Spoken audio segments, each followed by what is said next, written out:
सगळ्यात गंभीर बाब ही आहे की माणूस आतमध्ये गेलाय तरी सुद्धा वरनं जाळी लावण्याचं काम सुरू होतं का या ठिकाणी? एक लक्षात घ्या, या ठिकाणी साकीनाका या ठिकाणी अतिशय दुर्दैवी घटना घडलेली आहे। ती व्यक्ती या ठिकाणी एक तर पहिली गोष्ट म्हणजे रेड अलर्ट या ठिकाणी दिला असताना प्रशासनाने काम का सुरू केलं? काम सुरू केलं, पूर्ण पावसामध्ये काम सुरू केलं। खाजगी कंत्राटदार या ठिकाणी काम करत होता आणि धो पाऊस पडत असताना ती बिचारी व्यक्ती या ठिकाणी जात असताना त्यांना कळलं नाही, कारण की मेन हाऊस ओपन करून ती माणसं निघून गेली। फार मोठी चूक आहे प्रशासनाची, कुठेही पाठीशी घालण्याचं या ठिकाणी काम नाहीये। मी सातत्याने याचा पाठपुरावा करते, मी सातत्याने फोनवरती होती, प्रत्येक माध्यमांशी बोलते। फार मोठी चूक ही प्रशासनाच्या माध्यमातून या ठिकाणी झालेली आहे। या ठिकाणी प्रशासनाला कुठेही पाठीशी घालण्याचं काम नाहीये।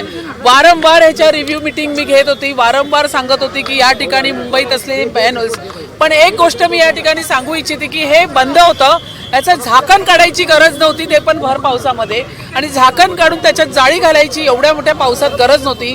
ही सर्व कामं या ठिकाणी पावसाळा सुरू होण्याच्या अगोदर पाहिजे होती, परंतु पावसामध्ये ही कामं सुरू करत असताना पावसाचा अंदाज घेणं पण तेवढंच गरजेचं होतं।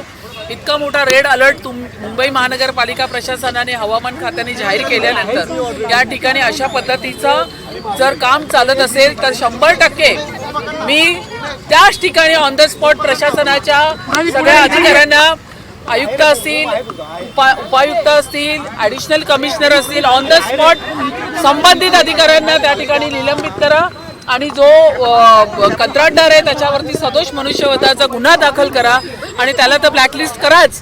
पण ह्याचबरोबर या ठिकाणी असलेले संबंधित वॉर्ड ऑफिसर असतील, या ठिकाणी असलेले उपायुक्त असतील, सहाय्यक आयुक्त असतील, कनिष्ठ अभियंता असतील, या सगळ्यांना या ठिकाणी आम्ही निलंबित केलेले। याची ऑर्डर मी या ठिकाणी इथे घेऊन आलेली आहे, तुमच्या माहितीसाठी सांगते। ऑन द स्पॉट आम्ही निलंबित केलेले या ठिकाणी सांगते तुम्हाला। या ठिकाणी धनाजी हेर्लेकर सहाय्यक आयुक्त एल विभाग, दीपक चौगुले दुय्यम अभियंता परिरक्षण एल विभाग, अभिजित चौकुले कनिष्ठ अभियंता एल विभाग आणि उत्तम पाटील सहाय्यक अभियंता, या चौघांना पण आम्ही या ठिकाणी निलंबित केलेले। याची ऑर्डर या ठिकाणी घेऊन आलेले आणि त्याचबरोबर त्या बिचाऱ्या दुर्दैवी ही घटना घडली आणि त्याच्यामध्ये मृत पावलेल्या व्यक्तीच्या कुटुंबाला मी महापौर म्हणून या ठिकाणी 10 लाख रुपये जाहीर करण्यासाठी मी पालिका प्रशासनाला सांगितले।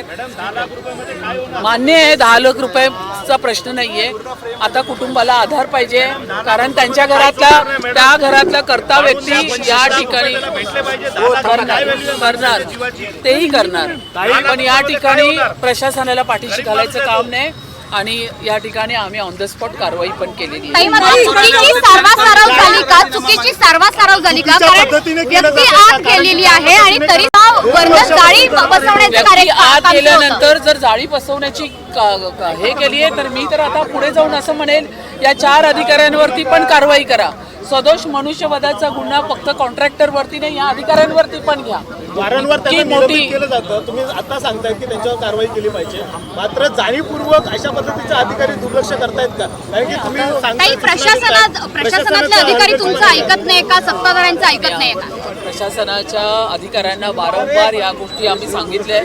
मी तुमच्या माहितीसाठी सांगते, या ठिकाणी मुंबई महानगरपालिका आयुक्त भिडे मॅडम असतील, ॲडिशनल कमिशनर बांगर साहेब असतील, मी असणार, उपमहापौर असणार, दालनामध्ये मीटिंग घेऊन वारंवार DMC असतील, वारंवार वॉर्ड ऑफिसर असतील, मनश्री तुम्हाला तर माहिती आहे, वारंवार मीटिंग घेऊन या सगळ्या गोष्टीची आम्ही कल्पना दिली। प्रत्येक वेळा वॉर्ड ऑफिसर असतील, DMC असतील, त्यांना वारंवार सांगितलं की भर पावसामध्ये कामं काढू नका, त्याच्यापूर्वी ही सगळी कामं करा।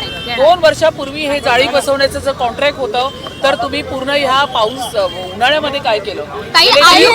आयुक्तांच्या राजीनाम्याची मागणी उपमहापौर करतायत, अश्विनी भिडेंनी राजीनामा द्यावा अशी मागणी होती। मी सांगते, मी इथे कोणाला पाठराखण करायचं काम करत नाहीये, पण भिडे मॅडमने पण याच्या रिव्ह्यू मीटिंग घेतल्या होत्या। भिडे मॅडमने सुद्धा त्यांच्या दालनामध्ये असतील, वारंवार व्हिजिटमध्ये असतील, हे बघा इथे पाठीशी घालण्याचं कोणालाच काम नाहीये, परंतु ज्यांनी या ठिकाणी मिस्टेक केलेली आहे त्या ठिकाणी त्यांना निलंबित करण्याचं काम या ठिकाणी केलं आहे। वॉर्ड ऑफिसरला आपण निलंबित केलं आहे। हिर्लेकर हे या ठिकाणचे सहाय्यक आयुक्त आहेत, त्यांना आपण निलंबित करण्याचं काम केलेलं आहे। भिडे मॅडम असतील, अतिरिक्त आयुक्त असतील, किंवा मी असेल, आम्ही सगळ्यांनी वारंवार अधिकाऱ्यांना ह्याच्या सूचना दिल्या होत्या. हिरलेकर पण म्हणाले की मॅडम मी पण अचंबित आहे की असं कसं माझ्या एईनी सब इंजिनियरने काम केलं. मी सांगितलं हे तुमचं स्टेटमेंट मला चालणार नाही. तुम्ही वॉर्डचे सहाय्यक आयुक्त आहात, तुम्ही या वॉर्डचे पालक आहात आणि तुमची जबाबदारी आहे. तुमच्या वॉर्डमध्ये एक साधा दगड जरी पडला तरी तुम्हाला तिथे माहिती असायला पाहिजे. केबिनमध्ये काम करणं बंद करा, बाहेर उतरा, लोकांमध्ये या, रस्त्यावरती या. आम्ही आज रस्त्यावर कसे आहोत त्या पद्धतीतून तुम्ही काम करा. परंतु ही चूक आहे. प्रशासनाला कुठेही पाठीशी घालण्याचं काम या ठिकाणी केलेलं आहे. ऑन द स्पॉट आज आम्ही 4 अधिकाऱ्यांना इथे निलंबित. शिवसेनेची भूमिका आततायी आहे का? ते वारंवार अश्विनी भिडेंच्या राजीनाम्याची मागणी करतायत. कारण की शिवसेनेची भूमिका, त्यांच्या पक्षाची भूमिका असेल. मला महापौर म्हणून एवढंच म्हणायचं आहे, इथे कुठलेही भिडे मॅडम असतील, अतिरिक्त आयुक्त असतील, वारंवार हे माझ्या समोरच्या गोष्टी आहेत. मी स्वतः त्या मिटिंगला उपस्थित असते. प्रत्येक वेळा निर्देश देण्याचे काम, आदेश देण्याचे काम, कामं पटापट करा, ओपन मॅन्युअल्स त्याच्यावरती झाकणं लावून घ्या, रस्त्यावरती सीसी काम रस्त्याचं चालू असेल, रोडचं त्या ठिकाणी असलेल्या झाडांचं ऑडिट करा, नाले सफाई करा. वारंवार सूचना आम्ही देतो. या सूचना पॅनिट्रेट करतो खालपर्यंत आणि त्या DMC आणि वॉर्ड ऑफिसरच्या माध्यमातून आणि त्यांच्या सहाय्यक आयुक्त असतील, एक्झिक्युटिव्ह इंजिनियर असेल, कनिष्ठ अभियंता असेल, त्या माध्यमातून ते करून घ्यायचं असते. प्रत्येक वॉर्डचे नगरसेवक पण उतरून वॉर्डमध्ये काम करतात आहे, आपल्या वॉर्डमध्ये असलेली कामं दाखवतात आहे.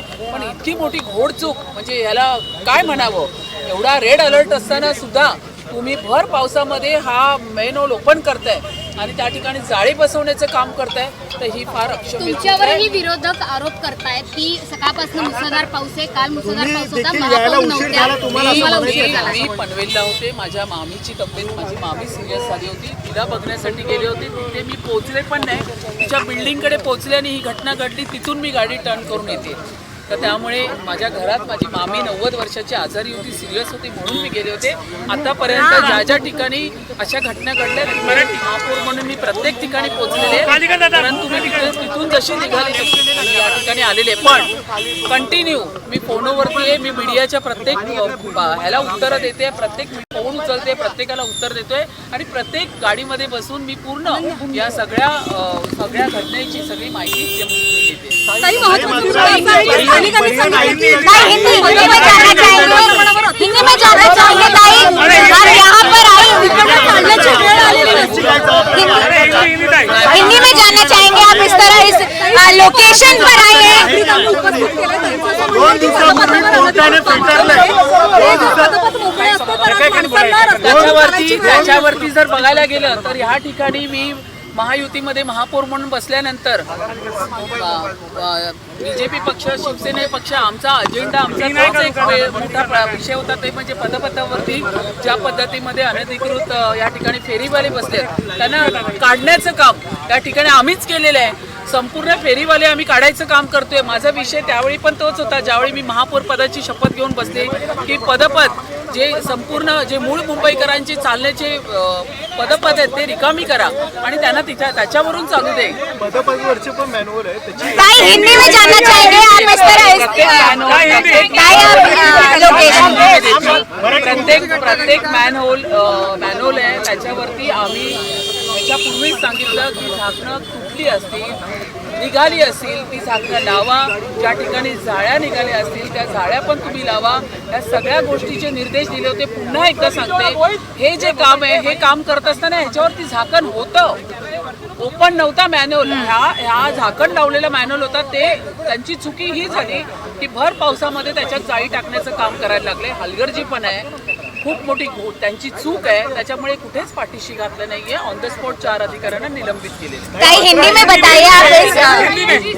ज्यावेळेस खरं तर उपमहापौरांशी बोललो त्यावेळेस उपमहापौर म्हणतायत की 2 वर्षापासून या सगळ्या कुठल्याही रिपेअर करण्याचं टेंडर काढलेलं नाही, निविदा काढलेली नाहीये आणि त्यामुळे ही सगळी कामं रखडली गेलेली आहेत. नाही, मला तर अशी माहिती कळाली आहे की 2 वर्षापूर्वी हे सगळे टेंडर्स निघाले होते. 2 वर्षाच्या पूर्वी सांगितलं गेलं होतं की सगळ्या ज्या जाळ्या आहेत त्या तुम्ही घाला. बघा, मी तुम्हाला पुन्हा एकदा सांगते, 4.5 वर्षामध्ये प्रशासकीय काळामध्ये जे काय झालंय ते आता आज आम्ही निस्तारायचं काम या ठिकाणी करतोय. म्हणून वारंवार आम्ही मीटिंग घेतोय, वारंवार प्रत्येक नगरसेवक असेल, महापौर म्हणून मी असेल, आम्ही सगळे रस्त्यावर उतरून ह्यासाठी काम करतोय की जेवढी प्रलंबित कामं आहेत ती कंप्लीट करा. जर या ठिकाणी 2 वर्षापूर्वीचं जर तुमचं जाळी टाकण्याचं टेंडर होतं तर तुम्ही का थांबलात? का पावसाळ्याच्या पूर्वी 2 महिन्यापूर्वी 2.5 महिन्यापूर्वी ही जाळी टाकण्याची कामं केली नाहीत कंप्लीट? हाही एक मोठा प्रश्न हा मी विचारणार. मी हा प्रशासनाला विचारणार की ही जर टेंडर होतं तुमचं 2 वर्षापूर्वी, तर हे तुम्ही जाळी घालण्याचं काम तुम्ही का नाही केलं? हा प्रश्न मी नक्कीच प्रशासनाला. तुम्ही सांगता की वारंवार बैठका घेतल्या आहेत, मात्र ह्या सगळ्या बैठकांचा अजेंडा फक्त कागदावर होता का? कारण की नाही, असं मी पूर्ण हे करणार नाही. बैठकाच घेतलेले नाही, काम सुद्धा केलेले आहे. नाले सफाईचं मी वारंवार बोलले, प्रत्येक परिमंडळाचं काम झालं. परिमंडळ 5चं काम करताना आम्हाला नाही तेवढं यश मिळालं, कारण की तिथे कॉन्ट्रॅक्टर वारंवार निघून जात होते. त्यामुळे आम्हाला वेळोवेळी नवीन 3-4 वेळा कॉन्ट्रॅक्टर नवीन घ्यावा लागला. बाकी ठिकाणी जो येतोय तो फ्लोटिंग गाळ येतोय, सगळा आता वाहत येतोय, तो आता आम्ही गाळ काढण्याचं काम करतोय. ते पण आपल्या कॉन्ट्रॅक्टमध्ये आहे. जो म्हणजे पाऊस सुरू असताना जो फ्लोटिंग गाळ काढण्याचं काम असेल. माझा फक्त कन्सर्न आजच्या तारखेला एकच आहे, ते म्हणजे मी मागेही सांगितलं, एक CC रोड ज्या ठिकाणी झाले त्या ठिकाणी साईडला असणारी झाडं, आणि दुसरी गोष्ट आहे बॅनर्स. त्याच्यावरती तर वारंवार मी जिथे जिथे गेले, कांगल साहेबांशी बोलले, पुणे मॅडमशी बोलले की बॅनर्सवरती लक्ष द्या. तेच परिहार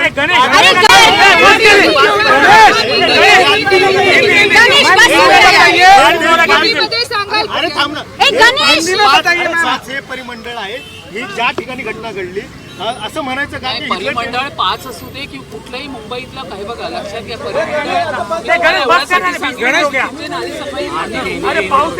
असं काही नाही, कुठेही असू दे, मुंबईत कुठलाही कानाकोपरा गल्ली असू दे, त्या ठिकाणी सोपं